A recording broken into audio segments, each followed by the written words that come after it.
next speaker is David Whitley. David has he would call himself a perpetual student of history, which we should all be, and he's also a student of politics and religion. He is a regular contributor of opinions at eaglerising.com, and he's also the author of the conservative directory, The Little Black Book of the Cultural Counter-Revolution. Please, let's give a warm welcome to David Whitley.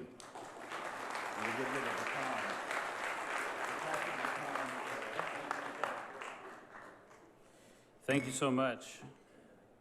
It's a pleasure to be here. I deeply appreciate the fact that Eagle Forum has invited me to come speak to you today. And I have brief comments so that we can stay on track. I promise not to go long. I didn't bring a laptop or a teleprompter, so we don't have to worry about setting that up. I want to talk about America and the church and the threats that we have in each of those cases.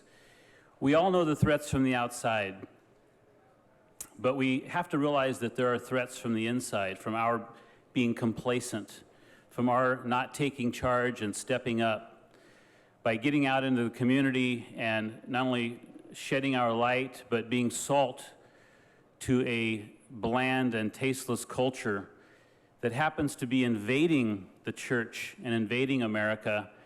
And many of us complain about career politicians. And what I see across America is a vibrant people who are God-fearing individuals, but they've become career citizens. And they're not stepping up, and they're not speaking out.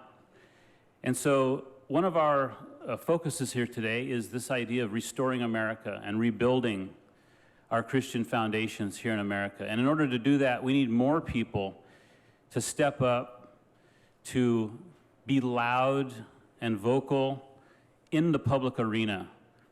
When things are happening, when people are talking about particular issues or things come up out in the public, we need to be bold enough to stand up and to proclaim a righteousness that others can be proud of. Because when we do stand up, people will follow us. And I found that in my own life.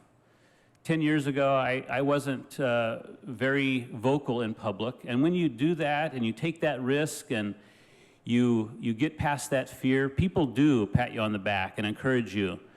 And so I want to do that here today, to encourage everybody to step up.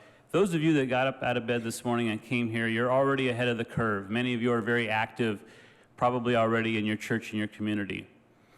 But Phyllis Schlafly, I want to thank her for Eagle Forum, because many, many years ago, when she formed Eagle Forum, what she did is she caused a ripple like a pebble in a pond that reaches us here today.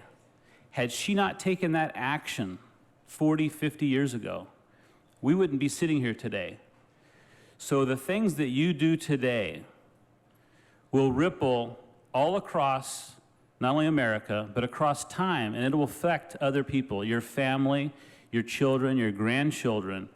And maybe you can start something, an active ministry that will eventually result, long after you're gone, of people showing up at a venue like this to speak about these issues so that we can once again regain our culture. You know, we don't know what our calling is. We don't know if we're Joshua and our calling is to tear down walls, or whether we're Nehemiah and our calling is to build up walls, or whether we're a small shepherd boy who needs to bring down a Goliath. But we all have a calling, we all have a purpose, and it's really something that we need to find and step up and reach out and try to reach that goal and have that vision.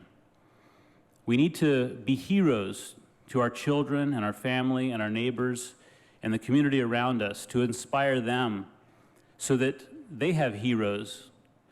We've all grown up with our heroes, our founding fathers, great presidents, individuals that have inspired you in your life. Each one of you has the ability to inspire somebody else. So I encourage you here today to take an extra step, to do a little bit more, and to become just a bit more active in your community, more vocal in the public arena, because what's happening is the culture is flavoring the church should be flavoring the culture. The culture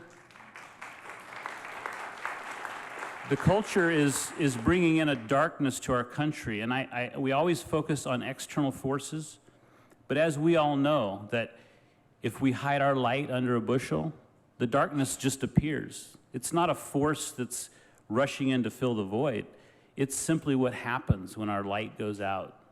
So each and every one of us needs to be a light in the community, and if enough of us light up our particular area, the darkness in the world will eventually go away. Thank you so very much for your time today.